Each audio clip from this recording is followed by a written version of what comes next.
আসসালামু আলাইকুম ওয়া রাহমাতুল্লাহ। আলহামদুলিল্লাহ, সমস্ত প্রশংসা আল্লাহ পাকের। আওয়ামী লীগ সরকার থাকাকালীন আমরা আমাদের মসজিদে জুম্মাবারের যে খুতবা সেটা ভিডিও রেকর্ড করতে পারতাম না, এটা রেকর্ড করতে দেওয়া হতো না। ছাত্র জনতার গণ অভ্যুত্থানের পর এসে আমরা ভাবলাম যে এখন হয়তো আমরা এটার ভিডিও রেকর্ড করতে পারবো, কিন্তু পূর্বের মতোই আমাদেরকে বলা হলো যে এখানে ভিডিও রেকর্ড করতে দেওয়া হবে না। আমাদেরই মসজিদ, আমরা এখানে ভিডিও রেকর্ড করতে পারবো না। যদিও বা এই স্বাধীন হওয়ার পর এই সমস্ত কথাবার্তা আমাদের এই ইমাম সাহেবকে কোটা আন্দোলনের পক্ষে কথা বলার জন্য তাকে লাঞ্ছিত করা হয়, চাকরি ছাড়তে বাধ্য করা হয়। হাসিনা ভারতে পালিয়ে যাওয়ার পর তাকে অনেক অনুরোধ করে আবার আমরা নিয়ে আসি। এর পূর্বে আর কোনো ইমাম ছিল না। গত 2-3 সপ্তাহ আমরা এখানে ভিডিও রেকর্ড করেছি। আজকে যখনই আমরা ভিডিও রেকর্ড করতে গেছি, তখনই মুসল্লি নামধারী আওয়ামী লীগের এক চামচা তিনি বলতেছেন যে এখানে ভিডিও রেকর্ড করতে দেওয়া হবে না। আমরা এক প্রকার জোরপূর্বকই এই ভিডিওটা রেকর্ড করছি। আমি ছাত্র জনতা এবং দেশের আইন শৃঙ্খলা বাহিনীর দৃষ্টি আকর্ষণ করতেছি, আমরা ইসলামিক কাজে এখানে এই সমস্ত আমাদের মসজিদ, আমাদেরই প্রতিষ্ঠান, কিন্তু আমরা এখনো আওয়ামী লীগ মুক্ত হতে পারতেছি না। আমাদের ইমাম সাহেবকেও তারা বিগত দিনে বহুবার তাকে লাঞ্ছিত করেছে। অবশেষে কোটা আন্দোলনের কথা বলার পর তাকে চাকরি ছাড়তে বাধ্য করা হয়েছিল। আওয়ামী লীগ সরকার পতনের পর এটা ছিল না।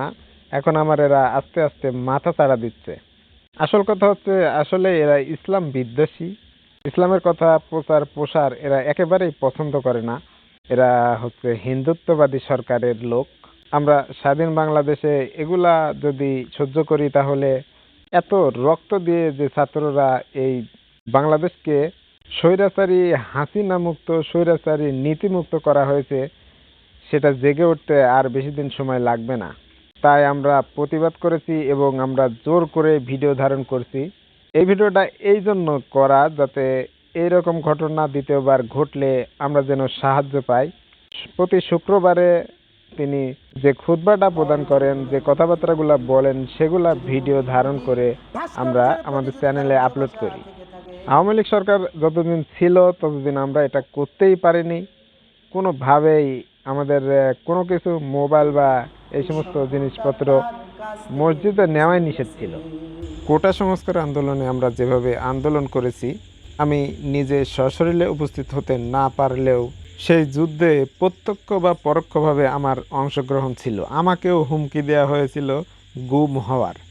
সুতরাং এই আন্দোলনের একজন যোদ্ধা হিসাবে আমরা এই সমস্ত অন্যায় আর মেনে নেব না।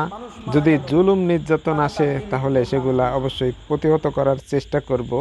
যেহেতু আমরা দুর্বল, তাই আমাদের উপর নির্যাতন তারা করতে পারে। সেই জন্য আমরা ছাত্রদের এবং আইন শৃঙ্খলা বাহিনীর অবশ্যই সহযোগিতা কাম্য করি।